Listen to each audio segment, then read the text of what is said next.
Tonight's iconic species is best known to haunt the deeper flats of the Florida Keys, but they can be found throughout South Florida's inlets and offshore wrecks as well. Grab your crabs and get ready to do battle, because this week we're talking about permit here on the Florida Insider Fishing Report.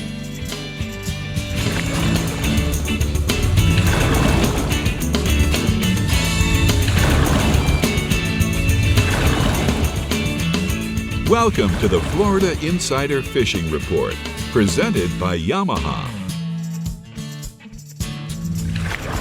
And we're back for another week here on the Florida Insider Fishing Report. I'm Brie Gabrielle, and today we have Captain Jim Ross from the Real Legends Central East region filling in for Rick. Thanks for being here, Jim. Are we going to catch some permit this week? Oh, we are definitely going to catch some permit this week. Whether you guys have them in your region or not, we're going to show you how to do it, so when you get to one of those spaces, you can do it yourself. This is why you're here. All right, well, we have our tried and true workbench guru at the CCA Workbench, Dave Farrell, who looks pretty ready to get started over there. Dave. Yes. Are you ready? Yeah, I guess, you know. I've only caught one permit, so I know a little bit about them. But I've done a lot of research. That's good. That helps. And Jim's here, so he's going to help you out. Yeah. All right, well, let's fish the R&R Tackle Southeast region first with Captain Jimbo Thomas, who has some things to clear up when it comes to catching permit. Let's get started, Jimbo. You got it, Bree. Hello, Jim and Dave. You know, most fishermen think of permit as an inshore fish found on the flats, but there's plenty of them caught on the offshore reefs and wrecks.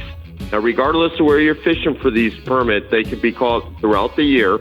In the spring, around the full moons of March and April, the permit will school up to spawn on the offshore wrecks, anywhere from like 50 to 100 feet of water. And on the calm days, you can see them flashing or mooning up on the surface, even putting their fins up out of the water. They're also commonly caught off the beaches and in the inlets throughout the region.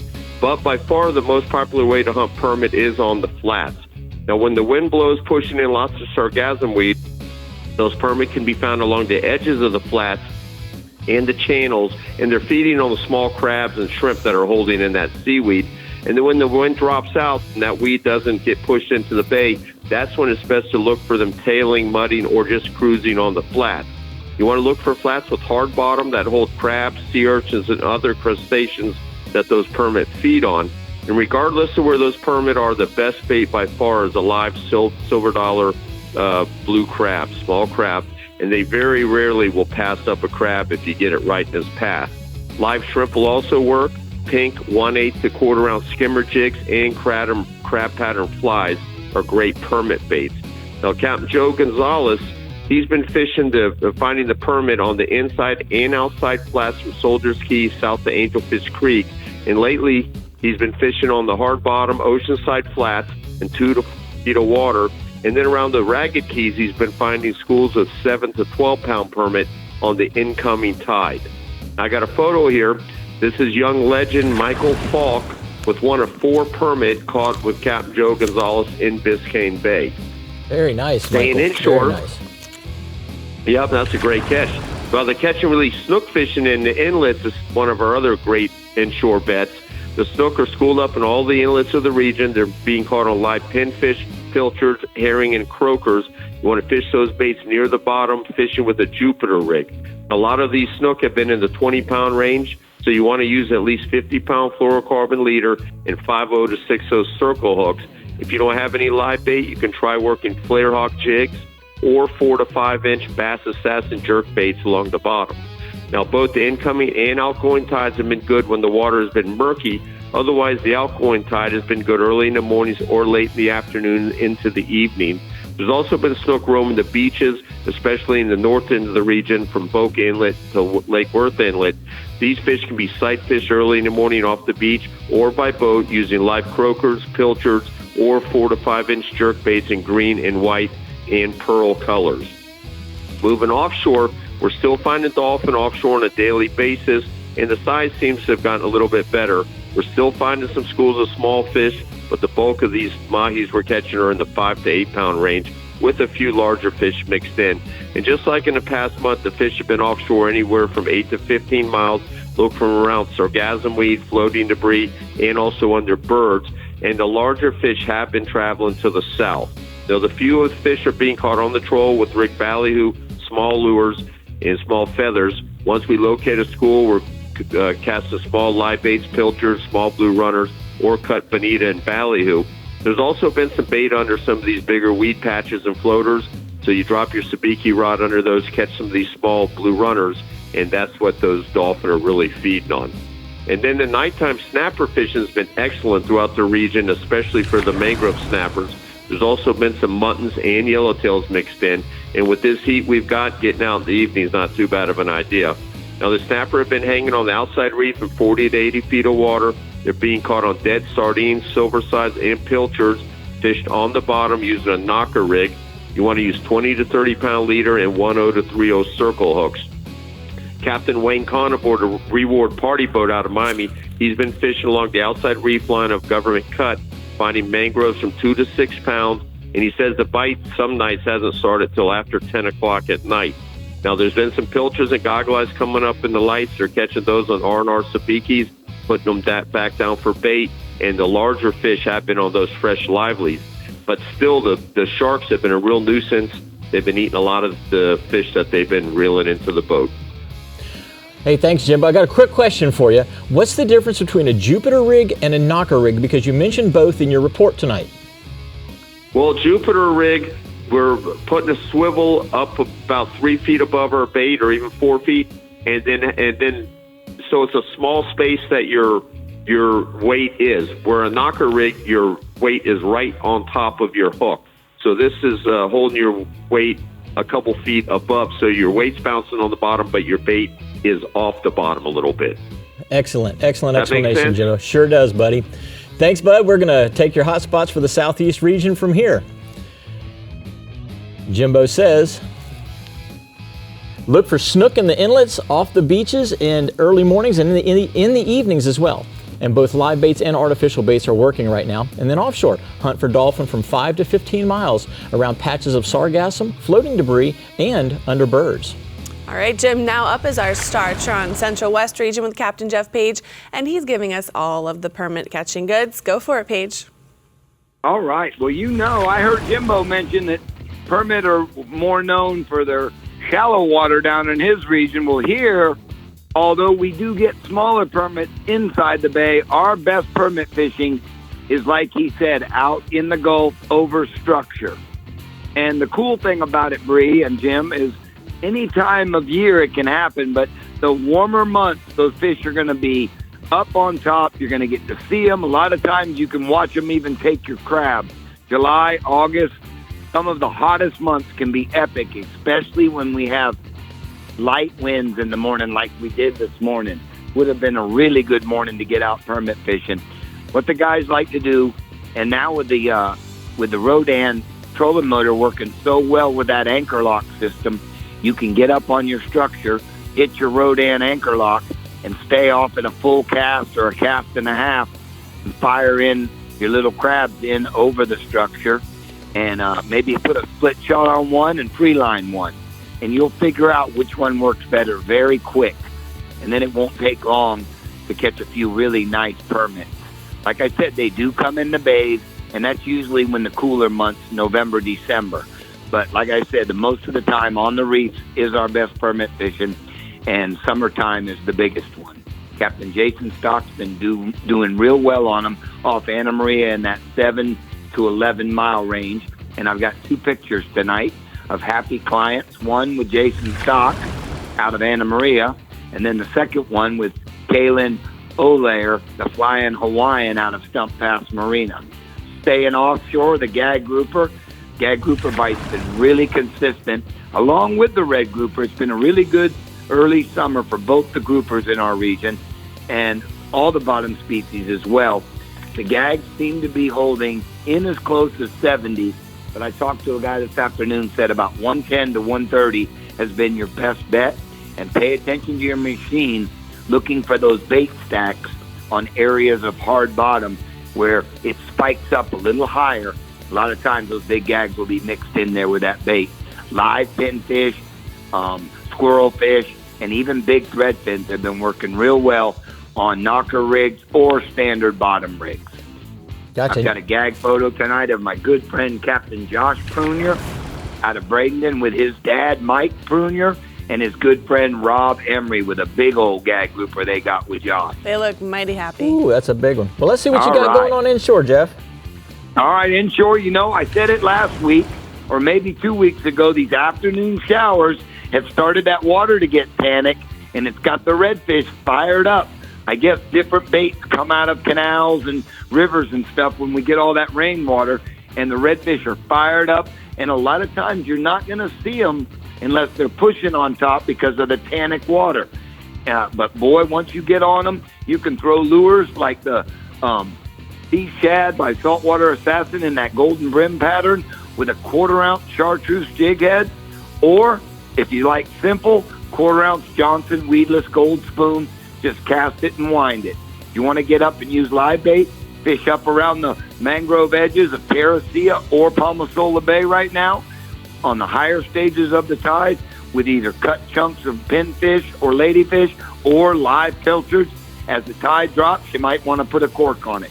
I've got a redfish photo tonight of some happy campers from the Sarasota fishing camp that we have every year here in Sarasota. And my good friend R.C. Gilliland was the captain on the redfish boat. And those boys' names are Baxter and Parker. And my last photo tonight, or my last species tonight, is snook. Beach snook fishing's been really well. There's been a little bad water mixed in on the beach, but nothing that you can't get away from. Plenty of good fishing. And people that don't have boats are able to get out along the beach and walk from Englewood north to Siesta Key. You can walk with a fly rod with a small little white clouser, or a little spinning rod with a soft white plastic jig, or a little white jig head with a white fish bite shrimp has been working real well, like on a 16th ounce head. As far as the bigger fish, it's hard to not fish the bridges at night around New Pass, as well as Longboat Pass, with live ladyfish or big hand-sized pilchards. My last photo tonight is of another happy Sarasota fish camper with, his name was, anyway, I lost Smiley. his name, but he was another happy camper, and he was with Captain Devin York out of Sarasota. Well, thank you for that photo, Jeff. Cute. Smiley McSnookslayer, that's his new name. I love it. Hey, buddy, I'm going to take your daiquiri deck hot spots for the Central West region from here. Captain Jeff says, lots of tarpon along the east and west side of Charlotte Harbor. Live thread fins or ladyfish are your best bet for those things. And the good permit action is happening from 7 to 11 miles offshore. You want to spot lock off the structures and use a live pass crab to get those permit to eat, Brie. Smiley McSnookslayer. How did you come up with that one? I think that kid should use that as his Instagram I think that's his new handle. It's going to be his new handle. Well, that's a great photo to use for his new avatar as well. Exactly, and all of those pictures were from summer camps, I take it. You said happy campers. Yeah. Right? Could be. Have you ever done any summer camps? Like children? Yeah, but they never had fishing camps. It was always, baseball camp, soccer camp. They didn't have fishing camps when I was a kid. No, I mean, do you do any now as a captain? Oh, I have, yes. Yeah. Yeah, I sure have. That's so fun. Yeah. It's a lot of fun because you get a kid that doesn't know which end of the rod to hold on to, and by the end of the camp, that kid is, he could have his own TV show. He's Smiley McSnookslayer by the end of the camp. All right, the Garmin Panhandle region is swimming by next, but first Dave and Jim have some work to do over at the CCA workbench for Academy Sports and Outdoors rigs and techniques. Are you ready, Dave? I'm ready. And the little fake crabs we have are ready. They're ready. They're ready. They don't have a choice. Okay, we'll be back.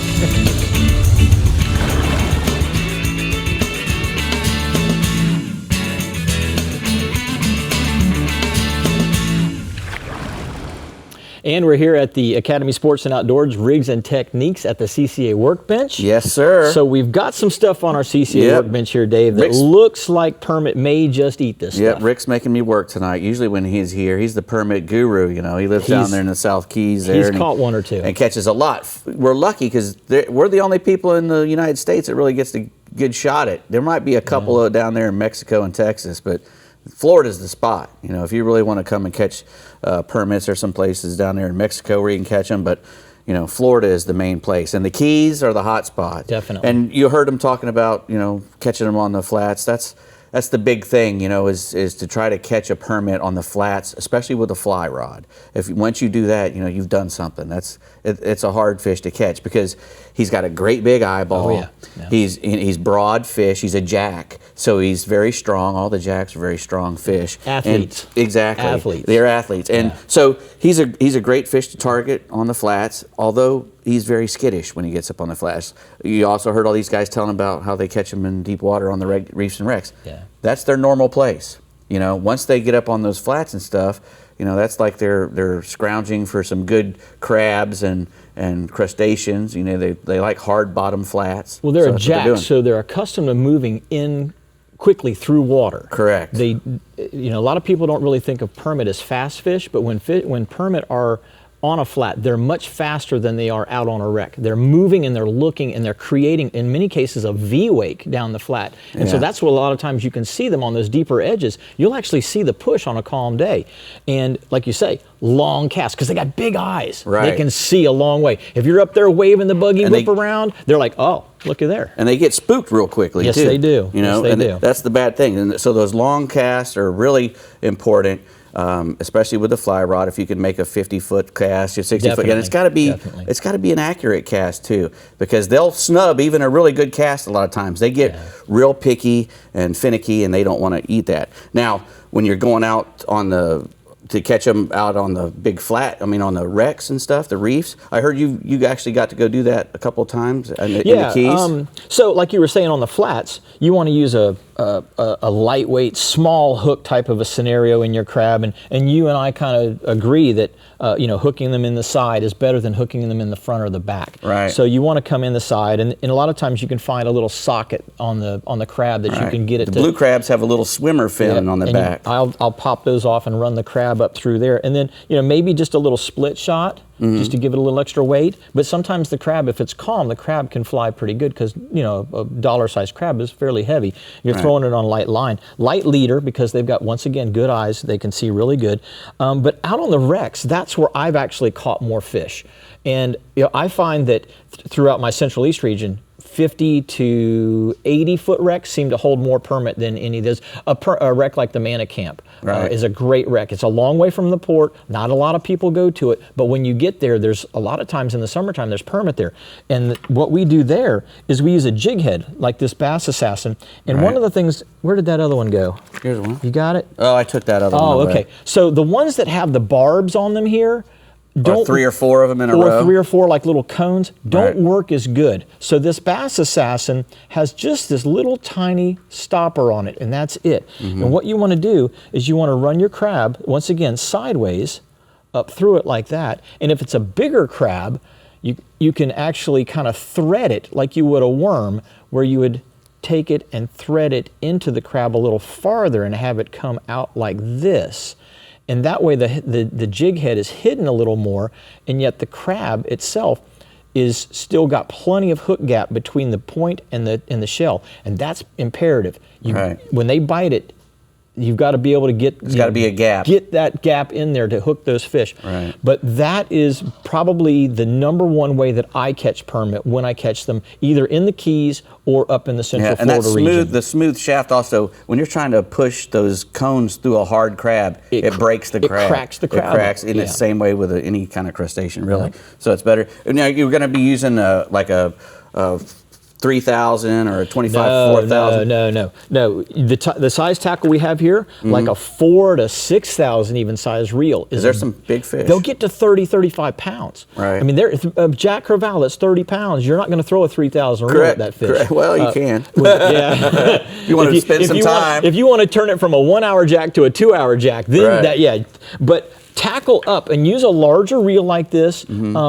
And a larger, heavier rod that's basically a 15 to 20 pound class rod at least, and you're going to do a lot better on those wreck fish than you will if you try to throw something a little bit lighter at them. That is for sure. Now for fly rods, you want to use like a 9 weight. Yeah, I'm a 9-10 guy. 9-10 and a crab fly. We got real quick. We got a couple crab flies here. Yeah, something like these. Yeah. And also a Crazy Charlie is also a fly that works good for them. A shrimp imitator. So a flat scenario, you would want to use that, but they make bigger flies. They make bigger crabs, and so those offshore permit can actually be caught on bigger crab flies. Right. And a little crazy Charlie And I as kind of well. cheat a little bit. I'm not a purist. I'll take a little bit of scent and rub on my fly, a little crab scent and put on it, you know. Well, fish bites also works good if you put them on a jig.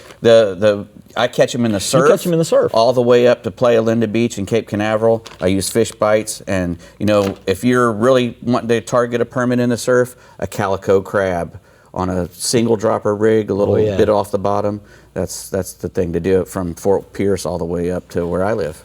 So Cape Canaveral. There you have it.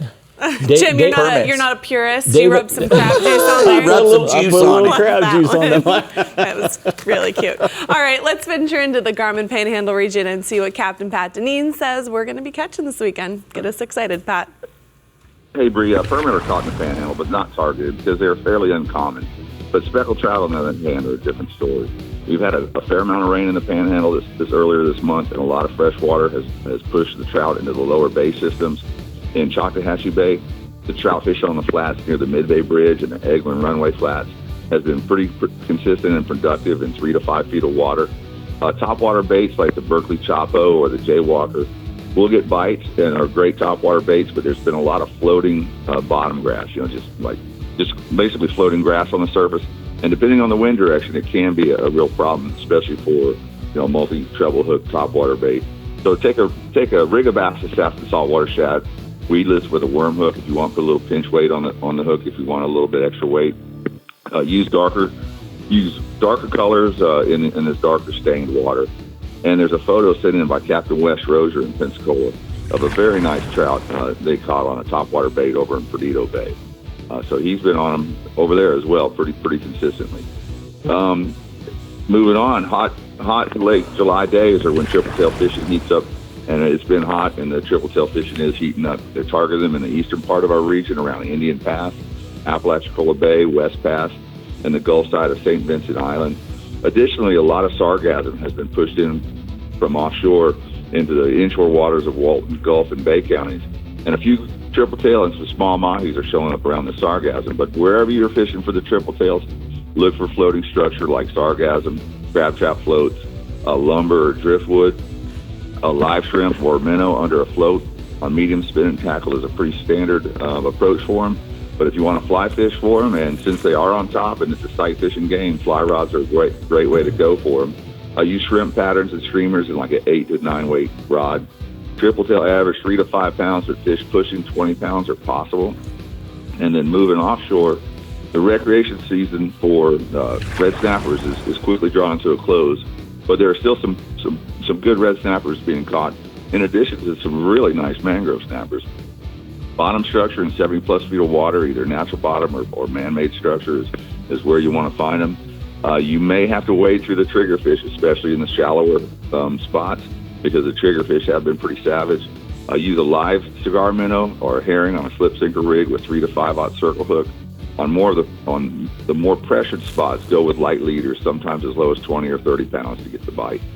And then finally, with all the sargassum pushing in from offshore and the clear water that we've been having, plenty of wahoo are being caught. In fact, more wahoo have been caught probably this summer than I can remember the past several summers. And many of them are caught by charter crews who diligently pull lures on the way out and on the way back in or between bottom spots. But also pay attention to rafts of sargassum, color changes, or other floating structure while you're out there. Control subsurface baits like jet heads capable of being pulled 12 to 18 knots. Or if you're moving in that slower range, 9 to 12 knots, a trembler is a great choice. Also, the Okaloosa Fads out by the spur have been consistent wahoo producers this summer. And there's a photo sent in by Captain Chris Kirby on the charter boat Backlash out at Destin of a very fine wahoo they caught just recently. And Chris makes sure that his crew always has a lure in the water, and it's producing consistent wahoos for him.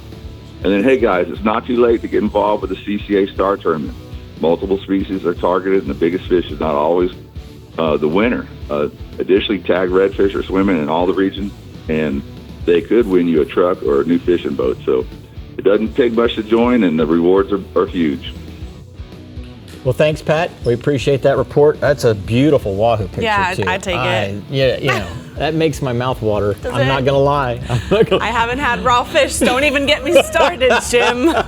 Let's see the blue water outrigger hotspots from the Panhandle region. We've got beat the heat and fish the residential dock lights at night for redfish and trout using live baits. And then offshore, get some red snapper on natural or man-made structure before the recreational season ends. I'm so jealous. We get 3 days on the East Coast and they get so many more on the West Coast. I'm like, I love eating snapper too. I know. Well, move to the West Coast.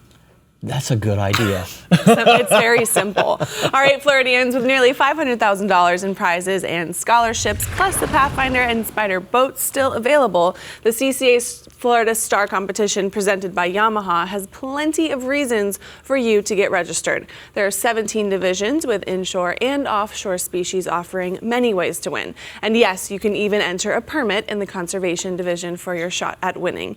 So get registered today at ccaflstar.com.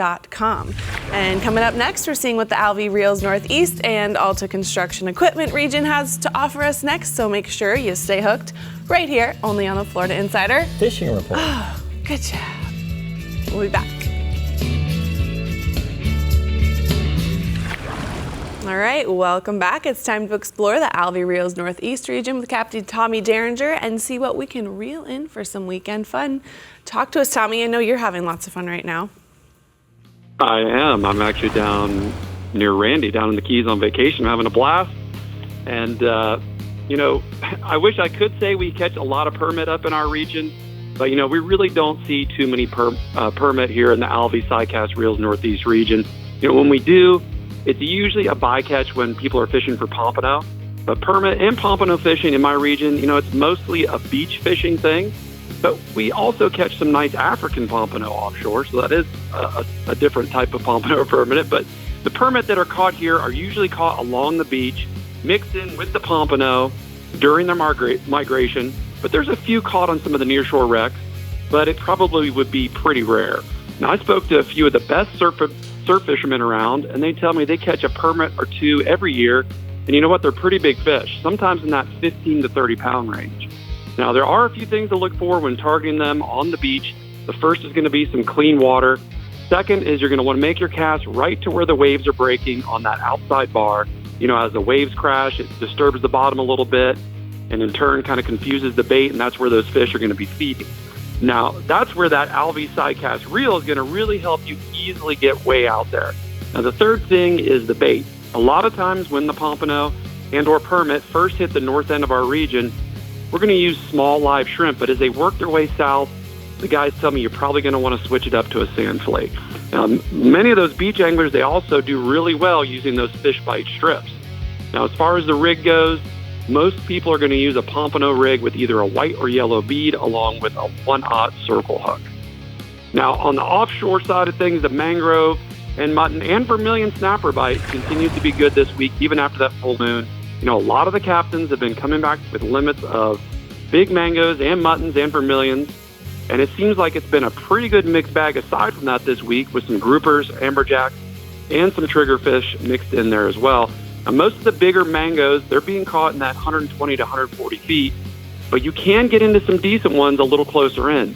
Most guys are going to chum them up with the chunk sardines, but I did speak to Captain Shane Stover from InshoreAdventures.net. He tells me he was in about 80 feet a little north of Ponce Inlet, and they were catching quite a few nice mangroves, just fishing off the bottom with some live pogies. Now, I've seen some monster mangoes over the last couple of weeks, and speaking of those monster mangoes, I got a picture here. Captain Jason Hadges from jhookfishingcharters.com sent me this picture of his son, Braden, with a big old mango snapper he caught east of St. Augustine in about 120 feet of water. Look at that face. Yeah, look at that. Look at my fish. That's what that face is. That's a face of confidence. Yeah. This is how I do it. I'm a monster. That's right. Hey, I've known Captain Jason for a long time. He's a tough guy. I'm sure Braden. Yeah. So moving inshore, guys, talking about our summer staples again this week. Got to talk about the flounder. That bite continues to be solid. I spoke to Captain Buzz Brannon from NortheastFloridaAngling.com. He tells me he's catching some nice flatties. He's targeting creek mouths in that Hannah Mills area, as well as some sandy bottom near some rock piles around Blunt Island. Now, Buzz said he's really looking for those schools of finger mullet. They're going to be hanging around those areas, and he's going to fish those spots hard for those flounder. He's catching most of his fish He's using a Fish Bites Dirty Boxer lure on a jig head that's heavy enough to get to the bottom. Now, Buzz says there's a lot of smaller fish around, but a few big ones as well. And speaking of big flounder, here's a photo. This is Captain Buzz Brandon with a doormat that he caught up there in Jack's near Blunt Island. Now, also inshore, we're back to one of my favorite redfish tides for this time of year. Over the weekend, the early morning low tide really makes for some hungry redfish this time of year. The water's still going to be cool, and the fish are going to be fired up, chasing finger mullet and shrimp up really shallow. It's also a great time to fish the edges of the intercoastal at low tide because early in that morning, there's probably not going to be a whole lot of boat traffic, and it's going to make it a whole lot easier to find the bait and those redfish. Now, you can locate those redfish by just quietly approaching the areas that are holding bait by either pulling your skiff or running your trolling motor to make sure to keep it kind of low. Just be patient and really keep an eye out for those backing fish. It can be subtle, but look for fish that have their back out of the water or, of course, some busting fish. Now, I like to toss a Saltwater Assassin Elite Shiner to those shallow fish, but, a finger mullet or a mud minnow on an 1/8 or 1/4 ounce jig head is going to work as well. And, guys, I've got one last picture here. This is Bill and Linda Kopecki, who are big fans and friends of the show, with an awesome double up that they caught with me from a school of redfish that were hanging out in like 5 inches of water. And I know they're getting around. I know they fished with Jim and Randy recently. Really cool couple. They are so much fun to fish with, and so, just great people. I had a great time when I was out with them as well. Looks like a great couple. They're awesome. Well, thanks, Tommy. I'm going to take your strike zone hotspots for the Northeast region from here. Tommy says you want to get out there and look for some redfish and flounder on that early morning low tide along the edges of the ICW throughout his entire region. Target smaller runouts that are holding schools of bait fish, and you're going to find those fish there. Offshore, a good mixed bag of snappers and amberjacks in the 120 to 140 foot depths. And also, the snake kingfish are thick on the nearshore reefs right now. Well, and now Tommy can get back to having fun in the Keys. Yeah, he's done working for his vacation. He's done now. working, Yeah. Exactly. All right, and speaking of the Keys, next is the Alto Equipment Keys region, where you're going to want to be if fishing for permit is on your to-do list. So let's see just how good it's going to be, and Captain Randy Tao is on the line to give us some details. Go for it, Randy. Hey, good evening, fish fans. Here in the Alta Equipment region, permit fishing this time of year is a big deal. It's one of our greatest backcountry fish right now, especially if you've got the weather to back it up. Now, this time of year, July and August, is really known for kind of calm conditions, pretty hot, especially in the afternoon, but the mornings can certainly be worth getting up, especially if you got the tide right in your favorite spot. So I always tell people this time of year, look at your weather, make sure there's not a thunderstorm or some weather in where you want to be fishing, and it'll move. It won't be there all day, but certainly check your conditions. And the tides are very important. We're just coming off a full moon. The tides were pretty strong. You had some good peaks, some good highs, and you had some lows, some negative lows, and that really makes for a lot of water moving, and that's what these permits seem to like, especially this time of year. Now, close to home, we find still a few around the bridges, but most of them are in the backcountry. And if you get those mornings where it's calm, you can find these fish with their tails out of the water, and you're going to find them over structure, or you might find them around something floating. It's one of those things. I'm always looking when I'm driving and it's calm. You just never know what you're going to see or where you might run over a permit or anything, really. So you want to be paying attention. Captain Pablo Rodriguez with Slam Time Charters out of Marathon, he does exactly this. A lot of times he's in that backcountry, not really sure where he's going to go, but he's looking. He's running to a spot, got his eyes open. He'll see a bunch of water moving, or he'll see something funny, and he'll shut down and take a look at it. And oftentimes it's that big school of permit. And he sent me this picture of his happy angler with a nice big permit they caught on the Gulf side. Pretty fish. Wow. I love permit. Well, what else you got down there, Randy? The tarpon right now, it's not tarpon season per se. It's not the springtime, but our summertime tarpon fishing can be really good. Conditions are key. Again, we talk about the summer conditions this time of year, and it's really worth getting up early, especially if you got the tide and the weather in your favor. Whether you're a bait fishing guy, a fly fishing guy, I know a lot of the guides like to go this time of year, kind of a busman's holiday, because they can get in the backcountry to some of these areas and get some really good shots with laid up fish or rolling fish with the fly rod. And, that's the beauty of it. You won't have a lot. You can't do it all day. But if you get 2 or 3 hours of great fishing and a lot of shots, it's a lot of fun. And some of these fish will range in the 40-pound range to 100 pounds. We don't get a lot of the real big ones this time of year. Every now and then you might get one over 100, but a lot of fish in that 40 to 60-pound range, and they seem to be quite user-friendly. So if you get the fly anywhere close to them, a lot of times they will respond to it. Maybe that has something to do with the pressure and not a lot of people fishing for them. But I was talking to Captain Randy Stallings. He's a local guide out of the Lorelei, and he's been getting up pretty early in the morning to go do some tarpon fishing in the backcountry. And he sent me this photo of one of 4 tarpon they released just a couple mornings ago in the backcountry. The fun size. The yellowtail bite right now, this time of year, great on the edge of the reef. It's a morning thing. Get there early. I would say at first light, 60 to 100 feet. If you can find that moving water, that's always key to help in getting these fish biting. It's like a conveyor belt. Once you start chumming, give it a little bit of time. Let these fish come up off the bottom, and just be patient before you start fishing for them. And try to do it with one rod at a time. Just rotate, hook a fish, put another bait out type of thing, and you'll come up with your limit. I've got a photo of doing just that with Chip Costantini from Orlando just a few days ago. That's a nice fillet table. Now, the mutton snappers have been really solid lately, the last week or so. A lot of guys catching muttons, 120 feet, 220 feet. It depending on the style of fishing you're doing. If you're a reef guy, obviously you're shallow. I never leave the yellowtail spot without dropping a mutton bait down this time of year. And my favorite is to get out in the deeper water and drift around. And if you've got the current and the conditions that you can parallel the reef, and that's where you can stay in a consistent depth for a longer periods of time, you're going to have better success than blowing straight in or going through the optimal depth real quick. So check out your conditions.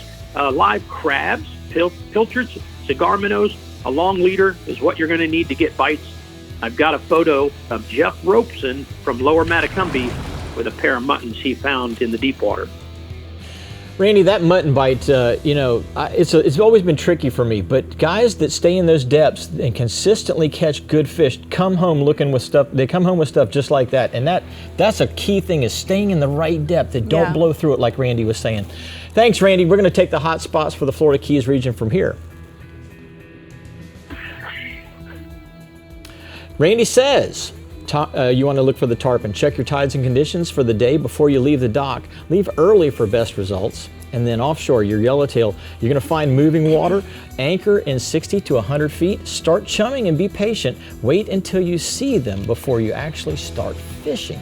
That's pretty smart, right? Yeah. All right, well, we've been talking about it for weeks, but now we have the winners. The Key West Marlin tournament happened this past weekend, and we want to congratulate the winning teams.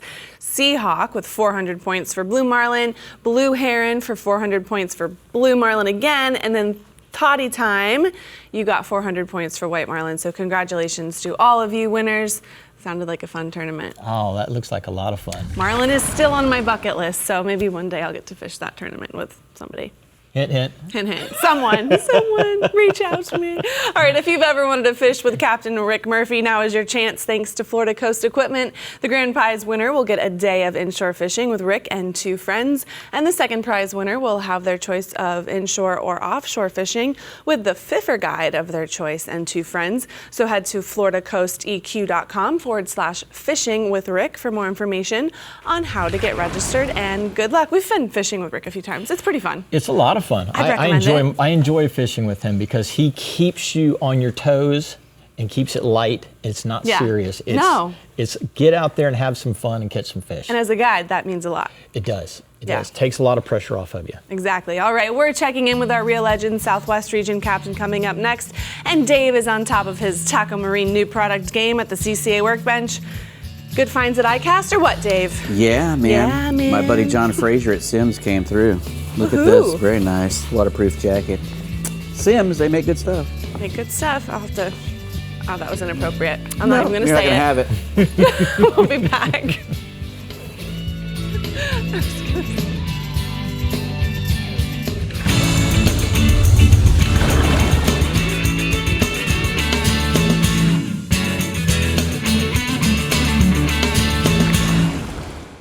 Well, we're at the Taco Marine new products segment of the show now. Yes, we are. And you have got some pretty cool stuff here to show the guys. That's pretty neat. Well, first off, we've got a TH Marine Hydro Wave, and what it is pretty much a hydrophone. It's a speaker underwater that emits bait fish sounds. It's an electronic feeding stimulator, which is trying to attract fish to the sounds of bait fish. And it's a waterproof speaker that you got there in your hand, and it has 16 different sound patterns: shrimp, passive and frenzied, croaker, passive and frenzied, mullet, bait schools, passive bait schools, frenzied bait schools, bait schools that are being harassed by predators. They recorded all these sounds and then stored them in there, and then you can play them back from the top. And you can just play back whatever Correct. you want. You can go through them, and it'll show you, click, click, click. I'm going to play the shrimp frenzy. I'm around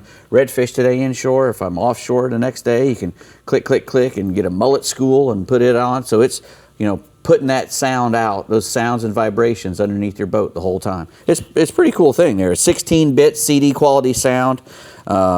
It's a little 2.5-inch LCD display that you can put up on your console and, put out some sounds. And you mount this inside the boat, inside the hull, or outside the boat? Outside the boat. It's got a little bracket that comes with it, and zip ties and everything. Gotcha. So you can just put it in real quick. You have to go to thmarine.com to get one of those. Next, we got the Eagle Claw, some TK HP Octopus Hooks. They're very small, these here, but they come in a variety of different sizes. The main thing about them is the heavy wire. I mean, those look very small, but the wire is very stiff, even for such a small hook. And that's all the Trocar hooks are very stiff, strong wire that won't bend out as easily as some of the lesser hooks. Penetrators with half the pressure of any other hooks. Cold forged, high carbon, American made steel. They're elite grade hooks. The octopuses there have a 22-degree offset. They come in red color or that black chrome finish. The black nickel, yeah. Yeah, very cool.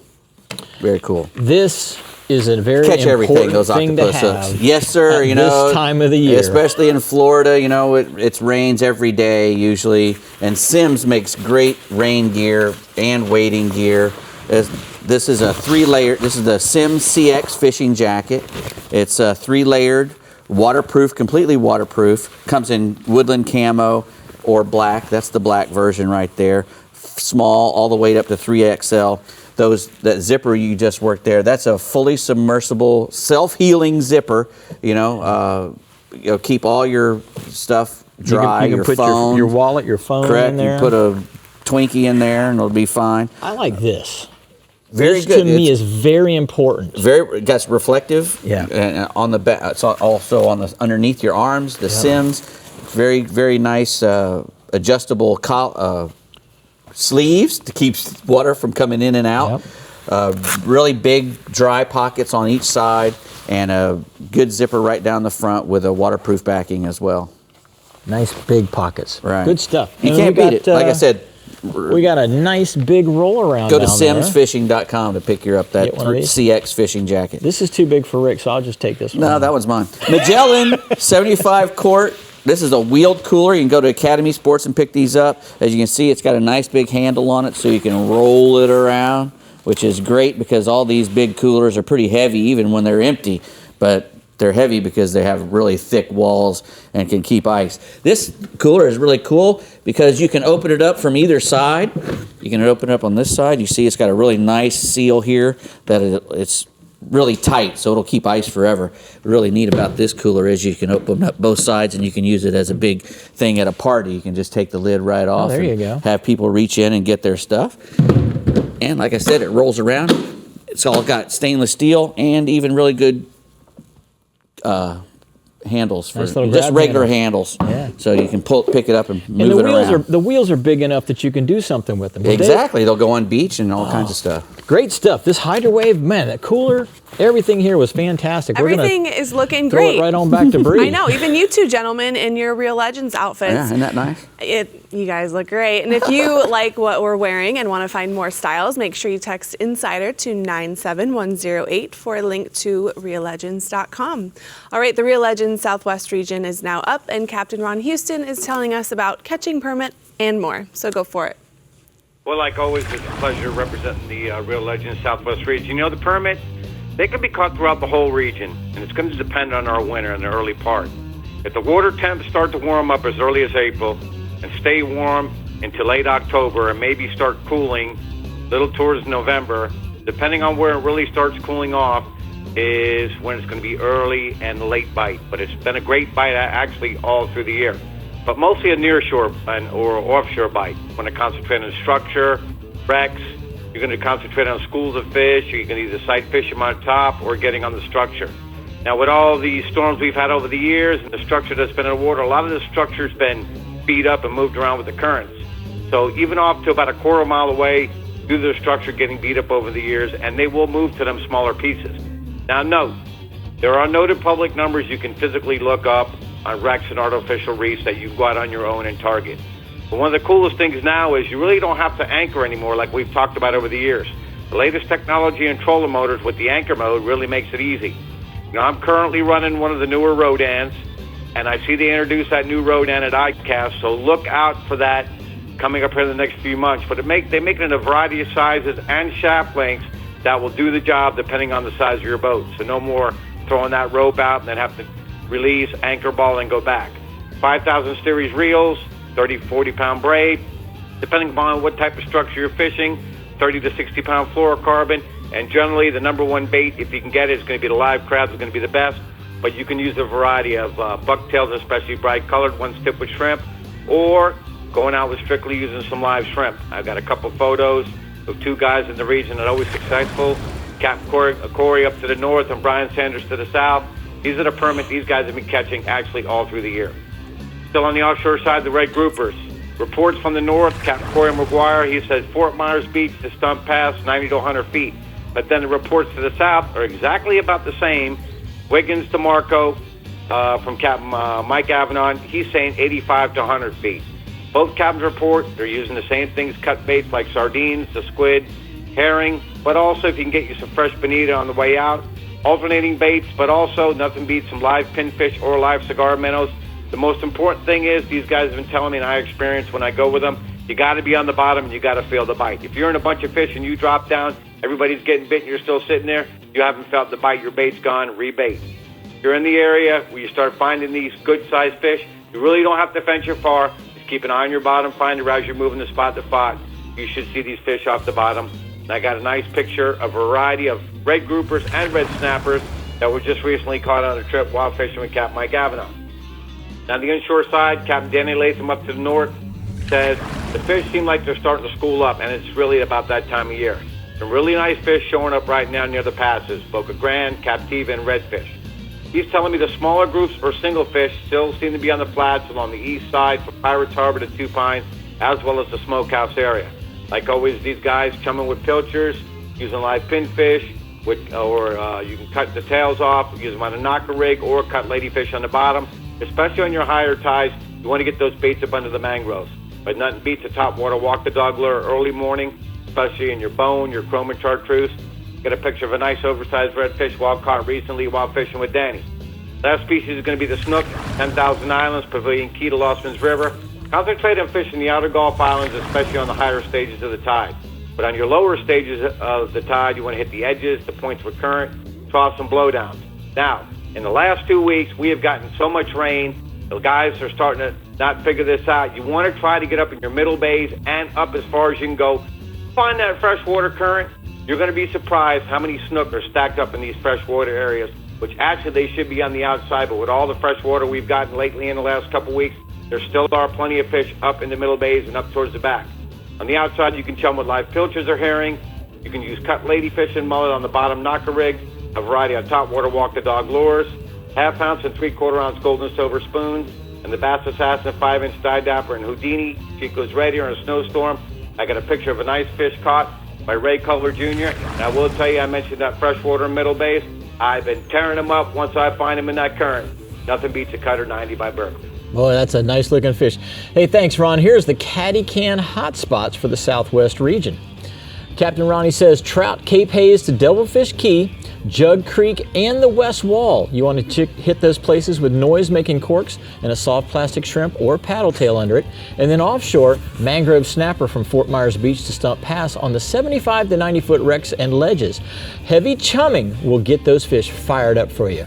Well, Jim, we still need to get you a pair, but Bahio sunglasses are definitely the new trend out there on the water this summer, and all you have to do to win a pair is enter in the hashtag MyBahio Summer Contest. You need to enter, Jim. I should enter. Share a photo or video of your fishing paradise and tag and follow hashtag MyBahio and @Bahio Sunglasses. If your favorite fishing spot is chosen, you'll win a free pair of shades and other Bahio gear.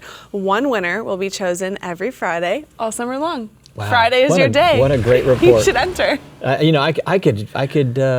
could definitely use a new pair. You could use a new pair. All right, we're checking in with our Real Legends Central East region and Discover Crystal River Northwest region captains when we come back. And remember to keep up with everything fishing in Florida.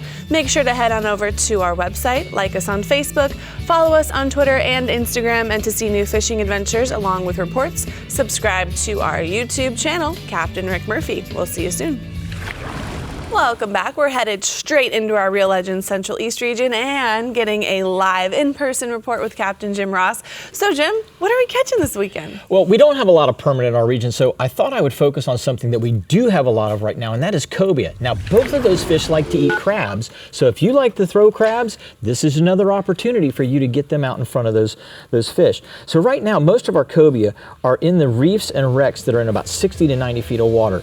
Now, the places like the Pines and the High Bar out of Sebastian, Pelican Flats and 8A Reef out of Canaveral, and the 9-mile and 12-mile reefs out of Ponce Inlet are all really good places to look for them. And anglers are also finding cobia on any of the structures that have bull sharks. So if it's shallower than that or deeper than that, if there's bull sharks hanging around, a lot of the times the cobia are following those, just like they'll follow a manta ray around. A lot of our fish right now are only running about 32 to 35 inches, so try not to gap these smaller fish. Try to net them if you can. Actually, I try to net most any cobia because it's easier to handle them. But some of those fish are running 30 to 40 pounds. And, the thing with the smaller fish in the net is if you gaff them and they're too small, you don't want to rip a hole in the side and then try and put that fish back overboard because he's just not going to last very long if you do that. The bull shark's going to find him immediately and he's going to be gone and not have a chance to grow those extra couple of inches. Yeah. I've got a picture here with George Blackwell with a nice cobia he caught with me the other day. George had a lot of fun. He and his dad, Danny, got out there with us, and we had a good time. We had 7 cobia that day. So 7? Lots of Lucky number 7. Lots of stuff.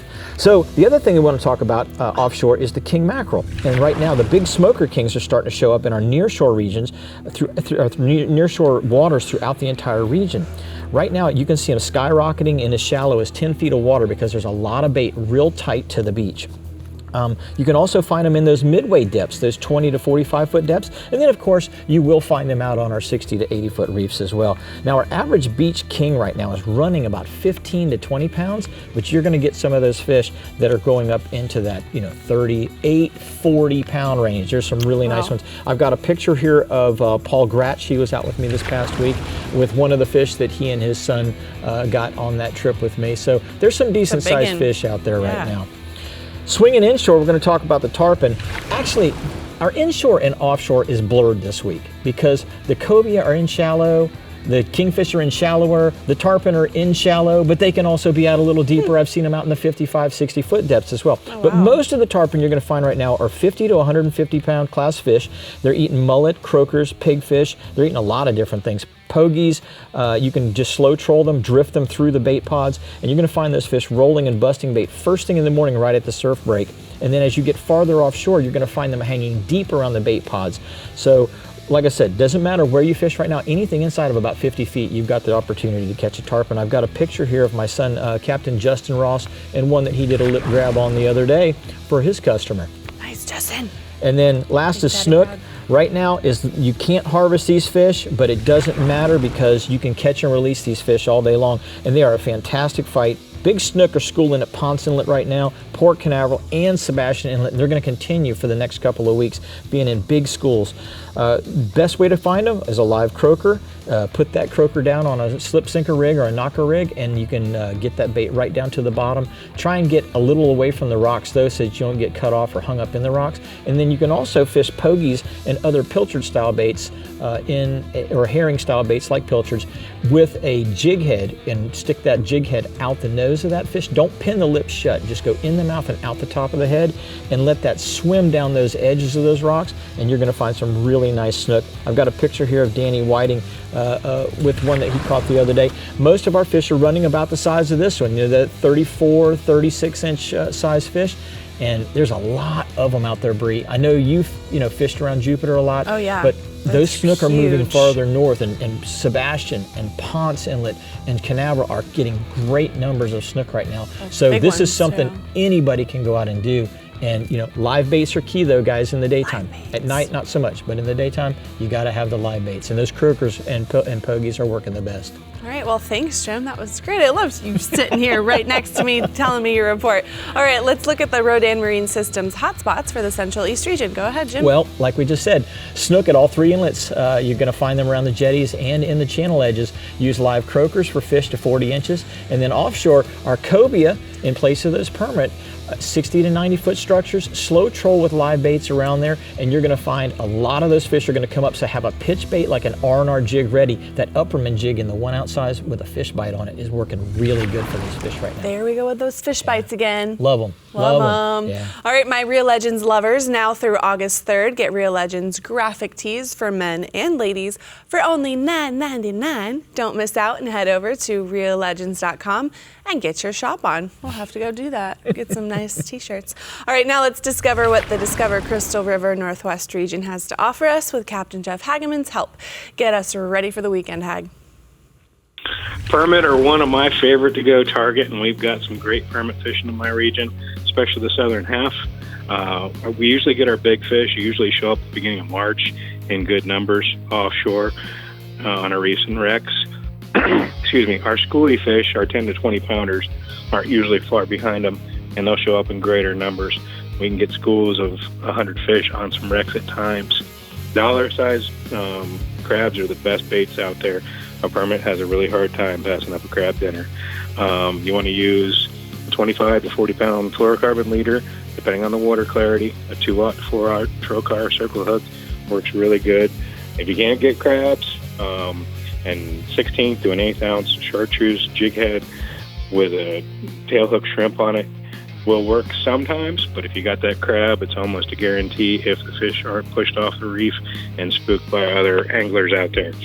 A great tip for permit fishing, I usually start off with a light drag, especially if I'm fishing some kind of structure that's got something that they can get you down in and break you off on. I'll start off with a light drag, whether it be on my trolling motor, on my Rodan spot locked, or have a throw buoy out if I'm anchored up.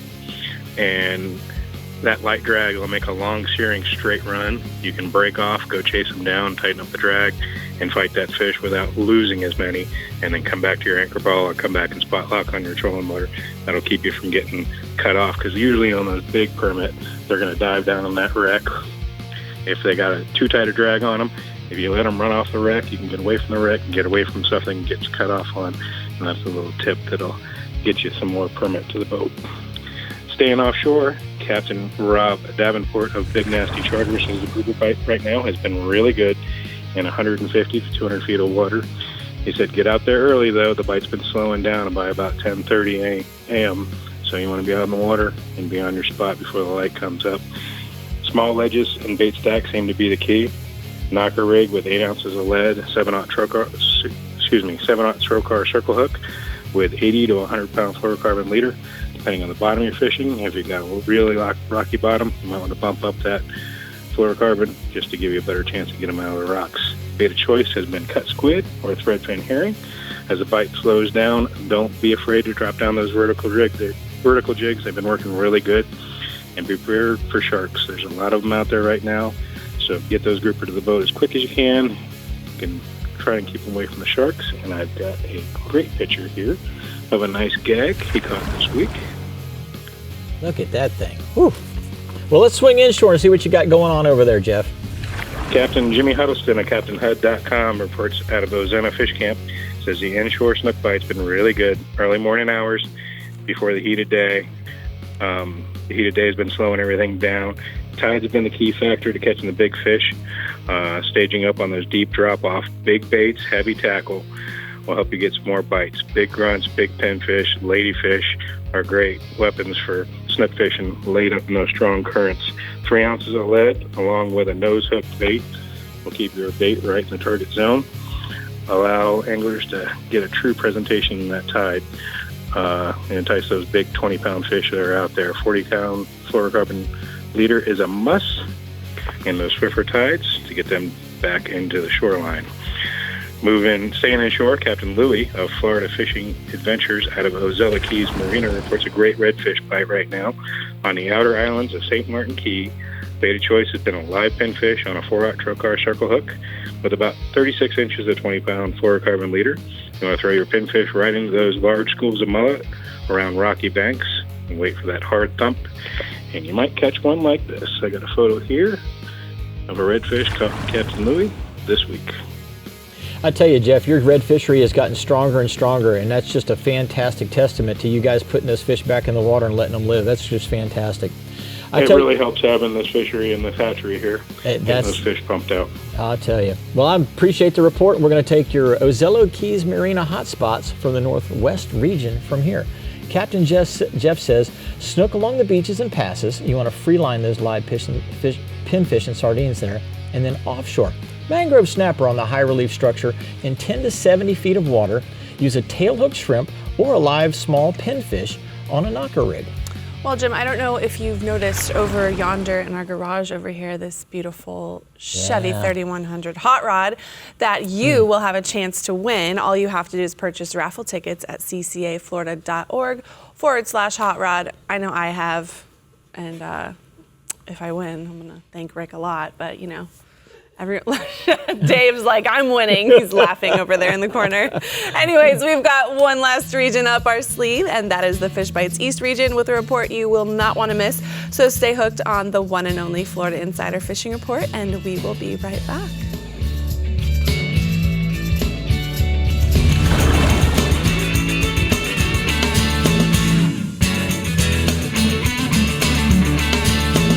Today's Power Pole tip is about the Sea Monster Network.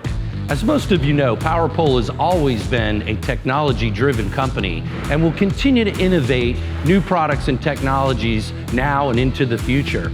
It was about 6 or 7 years ago that we looked at all the different technologies that were available on the market, but they all had limitations like Wi-Fi and Bluetooth. So we designed and built the Sea Monster Network from the ground up, specifically designed it for the marine industry so that anglers could wirelessly control everything on their boat from bow to stern. Now, it may not be as obvious as the Power Pole anchors on the back of everyone's boat, but it will soon be just as widespread. So, next time you're in the store and you're picking out your favorite marine accessory, look for the Sea Monster logo on those products. And that is your Power Pole tip. So do you have any experience with the Power Pole charge, Jen? I haven't yet, but I got one and I'm getting ready to put it in my new boat, so I am so excited about it. You know, let us know. The ability to change where you're putting the charge to your trolling motor batteries, to your main battery, and the jump start feature, if you accidentally do something like I have done before and kill your battery on a long day, at the end of the day you can jump it and get home. Oh, what a game changer that thing is. Complete game changer and lifesaver.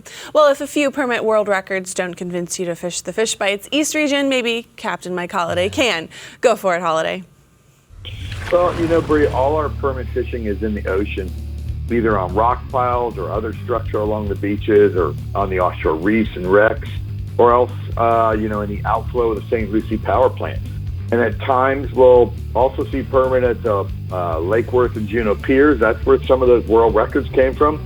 And around the inlets, feeding on crabs that are flowing out the inlets on the outgoing tides.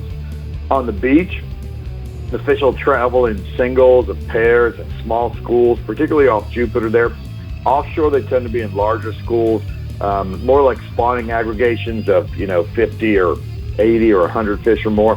Target the fish with a live crab, either a blue crab or a pass crab. You can free line it on a 30-pound fluorocarbon leader and 2.0 trocar circle hook. You can add a little split shot just to get it down.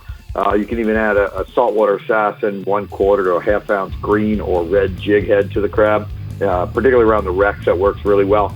In a pinch, you can use a jumbo shrimp, either free-lined or add it to a jig head, or put it on a brown or a chartreuse, bucktail jig, and you'll do pretty well.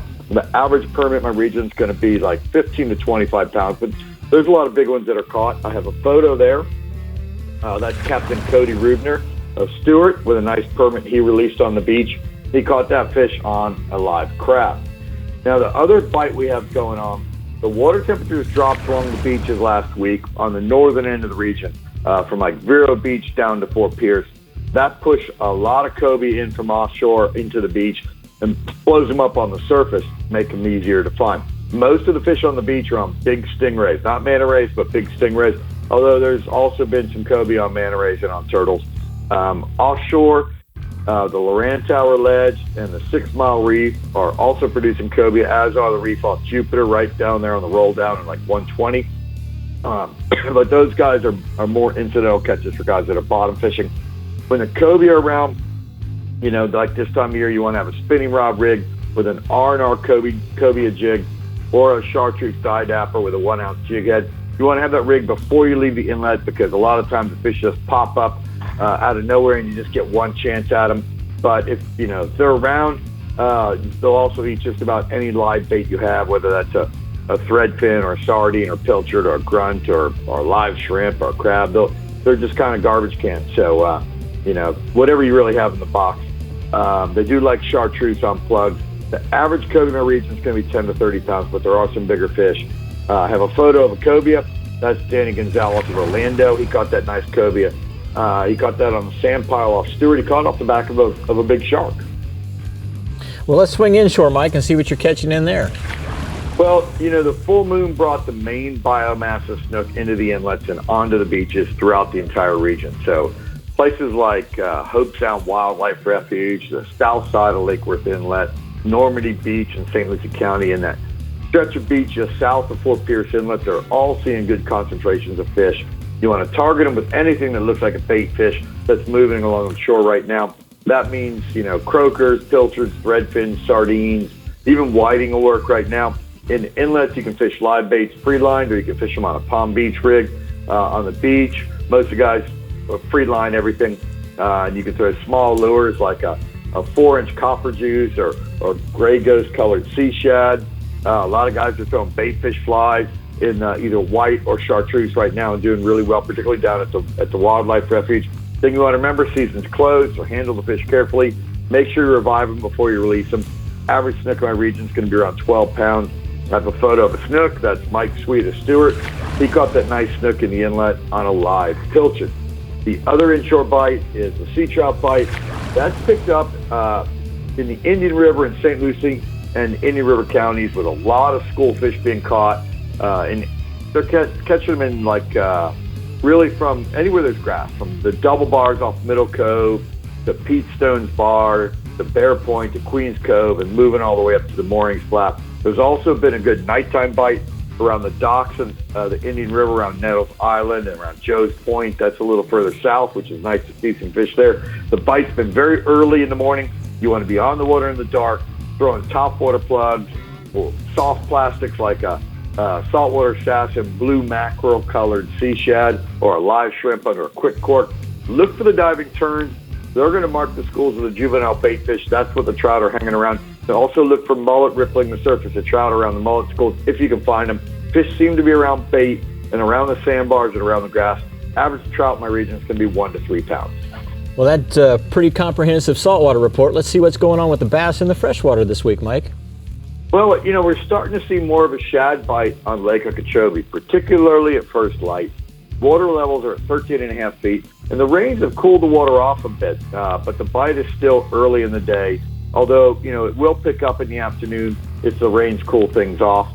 Start your day fishing the cuts in the reef out of Clewiston, right there in the channel, or working the Kissimmee grass fields around the water tower, or the Kissimmee grass fields around Second Point, Harney Pond, or out in front of J&S Fish Camp. The key really is to find clean water and then throw anything that looks like a shad. So, white spinnerbait with gold blades, albino shad or owl-white colored Bass Assassin shad, or a Bass Assassin Boss Shiner, or even a pearl-colored topwater plug is going to work really well on the schooling fish. Then once the schooling fish bite ends, and that's going to be like 7:30. It might go a little later on the overcast morning, but it's going to end pretty early. Then it's time to switch over to a Texas rig, June bug-colored worm, or creature bait, and just start picking apart the isolated cattail clumps. You can also fish live shiners along this outside grass line. Average bass is going to be 1 to 3 pounds, but fish to about 7 pounds, and it's like a 15 to 20 fish morning on the big lake. Thanks, Mike. That's a great report. I'm going to take over your TH Marine hotspots for the East region from here. Captain Mike says you want to run inshore to some catch and release snook fishing on the north side of the Jupiter Inlet. Use live croakers, sardines, or pilchards. And then offshore, sailfish off the St. Lucie Inlet, and 100 to 120 foot of water is where you're going to find them best. Slow troll or drift the live threadfins, pilchards, or sardines in those depths, and you're going to find those spindle beaks. Well, Jim, we did it. We're out of regions, and the reports are in, so go get your permit catching gear ready and stay hooked a little longer so we can tell you what we're getting excited for next week. We'll be right back. Welcome back. Next week, we are talking flounder, so make sure you tune in. Jim, thank you so much for being here. You made it easy. I appreciate you guys having me. It's always a lot of fun to be in the studio with you and with Dave. You're amazing. Thanks for tuning in, guys. Go catch those permit, and we'll see you next week right here. See you later, Catch a guys. flounder.